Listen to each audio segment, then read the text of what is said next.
സംരക്ഷണം എപ്പോഴും നമ്മൾക്ക് ആവശ്യമാണ്. നാം സംരക്ഷിക്കപ്പെട്ടില്ലെങ്കിൽ അത് അനർത്ഥത്തിനും പ്രയാസത്തിനും കാരണമായിത്തീരും. ഒരു രാജ്യത്തിന് ഒരു കോട്ടയുണ്ട്. അതുപോലെ നമ്മുടെ രാജ്യത്തെ സംരക്ഷിക്കുവാൻ പടയാളികൾ അതിർത്തിയിൽ വിന്യസിക്കപ്പെട്ടിരിക്കുന്നു. അതുപോലെ തന്നെ ഒരു വീടിന് മതിലുകളും വാതിലുകളുമുണ്ട്. അതെപ്പോഴും അടച്ചുറപ്പുള്ളതാക്കി സൂക്ഷിക്കുകയും സംരക്ഷിക്കുകയും ചെയ്യുന്നു.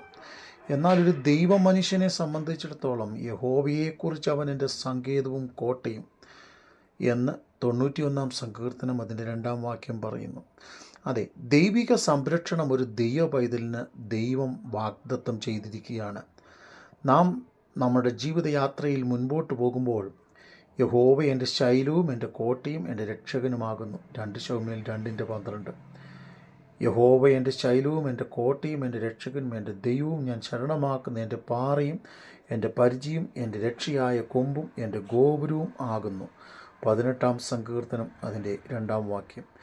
എൻ്റെ ദൈവം എൻ്റെ കോട്ടയും എൻ്റെ ഗോപുരവും എൻ്റെ രക്ഷയും എൻ്റെ പരിചയും, ഞാൻ ശരണമാക്കുന്നവനും എൻ്റെ ജനത്തെ എനിക്ക് കീഴാക്കി തരുന്നവനും അവൻ തന്നെ. 114 സങ്കീർത്തനം അതിൻ്റെ 2 വാക്യം.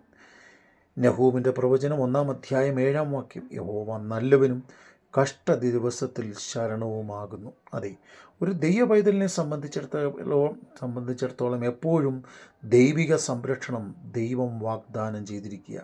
ഏത് പ്രതിസന്ധി വേളകളിലും ദൈവം തൻ്റെ ഭക്തന്മാർക്ക് നല്ലവനും കഷ്ടദിവസത്തിൽ ശരണവുമായി നിലനിൽക്കുന്നു. അതുകൊണ്ട് ആ ദൈവിക സംരക്ഷണവും പരിപാലനവും നന്മയും നമ്മളുടെ ഓരോരുത്തരുടെയും ജീവിതത്തിൽ പ്രാപിച്ചുകൊണ്ട് അനുദിന യാത്ര ജയകരമായി നയിപ്പാൻ തക്കവണ്ണം പരിശുദ്ധാത്മാവ് നമ്മെ സഹായിക്കട്ടെ. അതിനായി നമുക്ക് ദൈവകരങ്ങളിൽ ഏൽപ്പിക്കാം. കർത്താവ് നമ്മെ അനുഗ്രഹിക്കട്ടെ.